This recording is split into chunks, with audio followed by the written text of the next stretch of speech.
শুভ সন্ধ্যা সবাইকে। আজ 6 জুন শুক্রবার।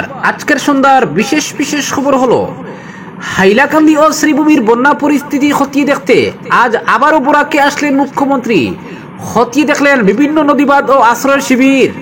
ব্যক্তিগত জমিতে বলপূর্বক স্কুলের নির্মাণ কাজ নিয়ে আদালতে মামলা, চরম বিতর্ক শ্রীভূমির দক্ষিণ মানিকুনায়। সীমান্তের বন্যা পরিস্থিতির খোঁজ নিতে বিভিন্ন এলাকায় কমলাক্ষ, ভাঙ্গন নিয়ে ডিসি ও বিভাগীয় কর্তাদের সঙ্গে কথা। কাটলিচুড়ায় বন্যা ত্রাণ নিয়ে ক্ষোভ, বহু ক্ষতিগ্রস্তের নাম নেই তালিকায়।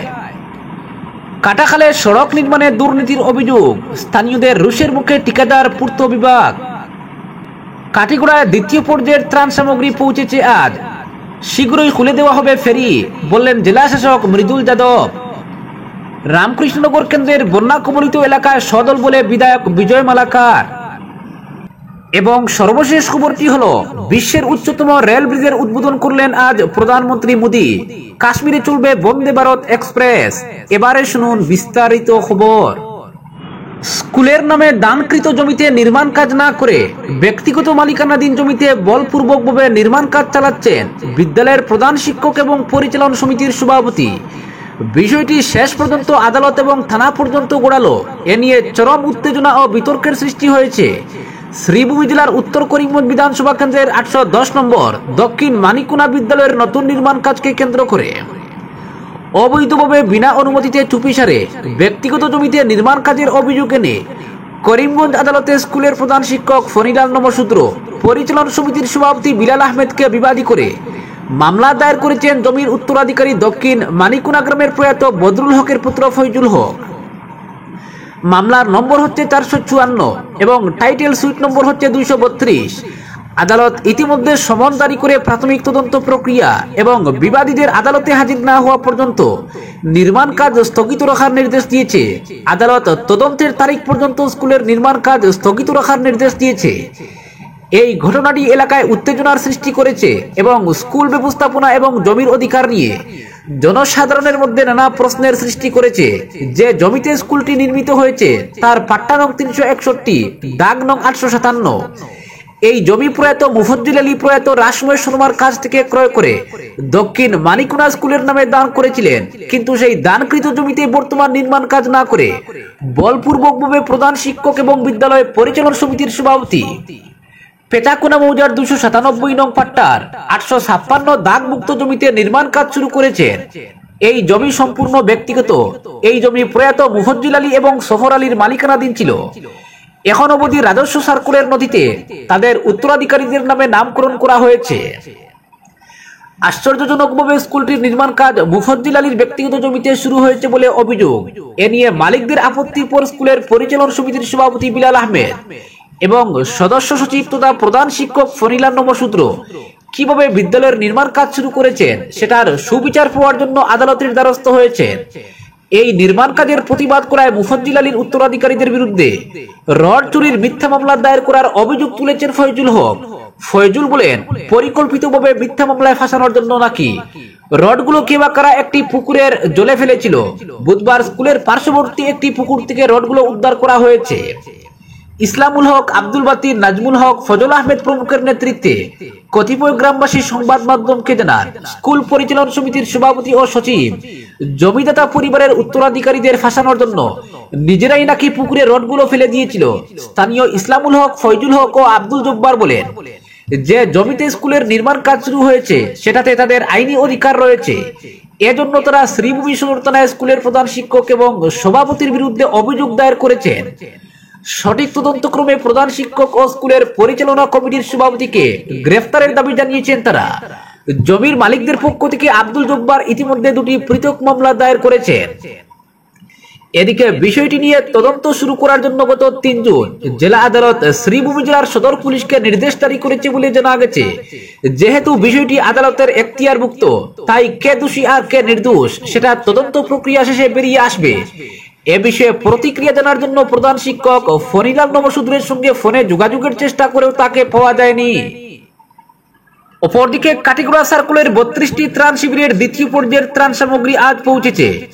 পরিশোধিত পানীয় জল, গোখাদ্য শিবিরে বৈদ্যুতিক লাইটের ব্যবস্থা করার ক্ষেত্রে বিভাগীয় কর্তৃপক্ষকে নির্দেশ দেওয়া হয়েছিল যে কোনো পরিস্থিতি মোকাবিলা করতে রাউন্ড দ্য ক্লক কাজ করতে হবে বলেও পরামর্শ দিলেন রিভিউ বৈঠকে। বৃহস্পতিবার সন্ধ্যায় কাটিগুড়ার বিভিন্ন ত্রাণ শিবিরে পৌঁছে বন্যা দুর্গতদের খোঁজ খবর নিলেন বরাক উপত্যকা উন্নয়ন বিভাগের মন্ত্রী। বরাক নদীর জল কমছে, পরিস্থিতি অনেকটাই বদলেছে। ত্রাণ শিবিরগুলোতে ত্রাণ বিতরণ সহ গোখাদ্য বন্টনের উপর জোর দেন তিনি। 250 কুইন্টাল গোখাদ্যের বন্দোবস্তের কথা জানিয়ে জিপি সচিবদের মাধ্যমে পৌঁছানোর জন্য নির্দেশ দিলেন। এদিকে কর্তব্যে গাফিলতির দায়ে ফুলবাড়ি পাবলিক স্কুলের সমর সিনহা নামের শিক্ষকের বিরুদ্ধে কঠোর ব্যবস্থা নেওয়ার ইঙ্গিত দিলেন মন্ত্রী। বলেন, ত্রাণ সামগ্রী বিতরণের ক্ষেত্রে কোন ধরনের খামখেয়ালিপনা বরদাস্ত করা হবে না। ফুলবাড়ির শিয়ালটেক, সিদ্দিপুর, সিদ্ধেশ্বর আম্বেদকর ভবন, সিদ্ধেশ্বর উচ্চ মাধ্যমিক বিদ্যালয়, কাটিগুড়া জুনিয়র কলেজ প্রভৃতি ত্রাণ শিবির পরিদর্শন শেষে কাটিগুড়া সার্কল অফিসের কনফারেন্স হলে আয়োজিত রিভিউ বৈঠকে Katigora circle officer, disaster management কর্তৃপক্ষ, জনস্বাস্থ্য ও কারিগরি বিভাগ, ভেটেরিনারি ডিপার্টমেন্ট কর্মকর্তাদের সঙ্গে বিস্তৃত আলোচনা করেন মন্ত্রী। সমসাময়িক খবর রাখার পাশাপাশি বিশেষ করে শিবিরগুলোতে কড়া নজরদারি রাখার উপরও গুরুত্ব আরোপ করেন তিনি। মুখ্যমন্ত্রী প্রতিটি বিষয় মনিটরিং করে চলেছেন বলেও সরকারি কর্মকর্তাদের সতর্ক করেন বৈঠকে। প্রসঙ্গত, এপিসিসির নবনিযুক্ত সভাপতি গৌরব গগৈ বুধবার কাটিগুড়া এসে ত্রাণ সামগ্রী বিতরণের ক্ষেত্রে ঘাটতি রয়েছে বলে অভিযোগের প্রেক্ষিতে মন্ত্রী বলেন, কোথায় কোন জায়গায় ত্রাণ সামগ্রীর ঘাটতি রয়েছে তা কাগজে লিখে দিলে অবশ্যই সরকার ব্যবস্থা নেবে। মন গড়া কথা বললে তো আর এই দুর্যোগের সময়ে মানুষের পাশে দাঁড়ানো যায় না।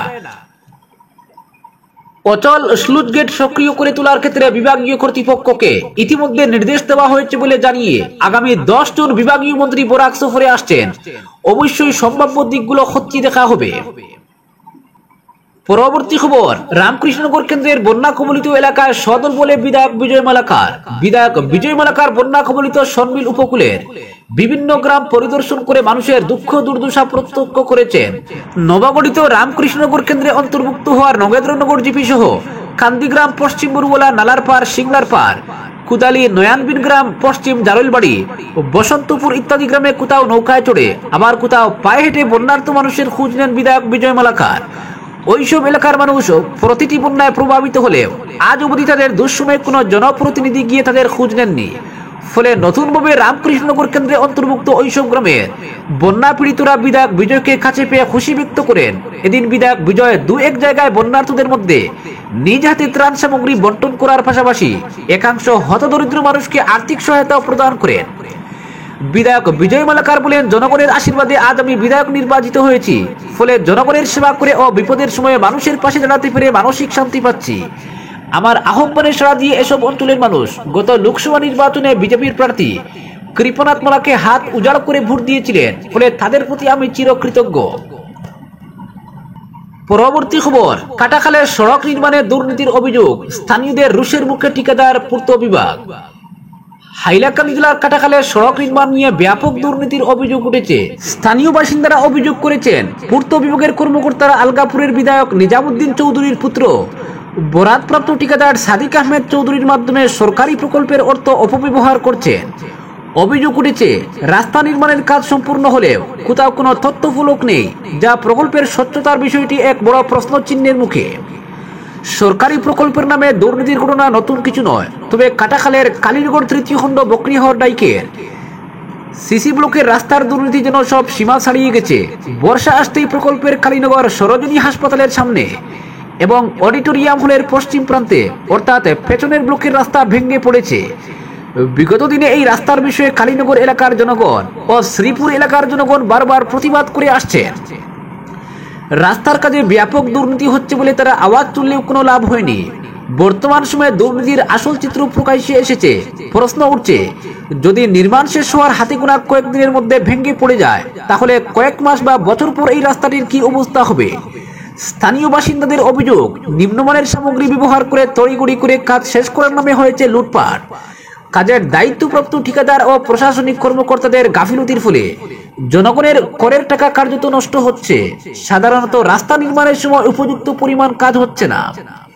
কাটিগুড়া বিধানসভা কেন্দ্রের শ্রীপুর প্রথম খণ্ড ও হাইলাকান্দি বিধানসভা কেন্দ্রের কালীনগর তৃতীয় খণ্ডের জনগণ গত ডিসেম্বর থেকে রাস্তার কাজে দুর্নীতির বিরুদ্ধে লাগাতার প্রতিবাদ জানিয়ে আসছেন। 2, 7 ও 27 ডিসেম্বর এবং 1 ও 12 ফেব্রুয়ারি স্থানীয় বাসিন্দারা একত্রিত হয়ে কাটাখাল পুলিশ ফাঁড়ির পাশ থেকে কালীনগর সরোজিনী হাসপাতাল পর্যন্ত নির্মিত সিসি ব্লকের রাস্তার নিম্নমানের কাজের বিরুদ্ধে বিক্ষোভ দেখান, কিন্তু প্রশাসনের নির্লিপ্ত মনোভাবের কারণে প্রতিবাদে কোনো ফল দেয়নি। এরপর 1 ফেব্রুয়ারি আবারও এলাকার কয়েকজন পুরুষ মহিলা রাস্তায় নেমে কাজের অনিয়মের বিরুদ্ধে আওয়াজ তুলেন এবং সরাসরি কাজ বন্ধ করে দেন। এর ফলে পূর্ত বিভাগের সহকারী কার্যবাহী বাস্তুকার শুভেন্দু দাস, প্রিয়ব্রতনাথ, বরাতপ্রাপ্ত ঠিকাদার সাদিক আহমেদ চৌধুরী ঘটনাস্থলে উপস্থিত হন। কিন্তু এখানেই তৈরি হয় নতুন বিতর্ক। যারা প্রথমে কাজের বিরুদ্ধে প্রতিবাদ করেছিলেন তাদের মধ্য থেকে 3 জন ব্যক্তি হঠাৎ করেই অবস্থান বদল করে রাস্তার কাজকে ভালো বলে স্বীকৃতি দেন। এরা অন্য প্রতিবাদীদের অন্ধকারে রেখে নতুন কিছু লোককে পাশে নিয়ে কাজের গুণমানের পক্ষে সাফাই দিতে থাকেন। অথচ বাস্তব চিত্র সম্পূর্ণ উল্টো। মাত্র 3 মাসের মধ্যেই সিসি রাস্তার কিছু কিছু জায়গায় ফাটল ধরেছে। বিগত দিনে কাজের দুর্নীতি হচ্ছে বলে যে অভিযোগ উঠেছিল সেটা বাস্তবে প্রমাণ হয়ে গেছে রাস্তা ভেঙে পড়ায়। স্থানীয়দের দাবি, রাস্তার কাজে নিম্নমানের সামগ্রী ব্যবহার হয় এত দ্রুত ফাটল ধরেছে এবং ভেঙে পড়তে শুরু করেছে। কাজের গুণমান নিয়ে কোনো নিরপেক্ষ তদন্ত হয়নি। এলাকার জনগণের দাবি, পুরো বিষয়টিকে নিরপেক্ষ তদন্তের আওতায় এনে দোষীদের বিরুদ্ধে কঠোর ব্যবস্থা নেওয়া হোক। সম্প্রতি রাস্তার নিম্নমানের কাজের ব্যাপারে ক্ষোভ প্রকাশ করে স্থানীয় বাসিন্দারা তীব্র প্রতিবাদ জানিয়েছেন। পরবর্তী খবর, সীমান্তের বন্যা পরিস্থিতির খোঁজ নিতে বিভিন্ন এলাকায় কমলাক্ষ। উত্তর করিমগঞ্জের সীমান্ত এলাকার বন্যা পরিস্থিতির খোঁজ নিতে বিভিন্ন এলাকায় ছুটে যান বিধায়ক কমলাক্ষ দেব পুরকায়স্থ। ভারত বাংলা সীমান্তের জগন্নাথী এলাকার নদীভাঙ্গন পরিদর্শন করে জেলা কমিশনার এবং বন্যা নিয়ন্ত্রণ বিভাগের আধিকারিকদের সঙ্গে আলোচনা করেন বিধায়ক। ভারত বাংলা সীমান্তের জগন্নাথী এলাকার নদীভাঙ্গন পরিদর্শন করেন বিধায়ক। কাটাতার সংলগ্ন এলাকায় ছুটে গিয়ে বর্তমান পরিস্থিতি দেখে জেলা কমিশনার প্রদীপ কুমার দ্বিবেদীর সঙ্গে আলোচনা করেন। বন্যা নিয়ন্ত্রণ বিভাগের আধিকারিকদের সঙ্গে দূরভাষে বিষয়টি নিয়ে আলোচনা করেন বিধায়ক কমলাক্ষ।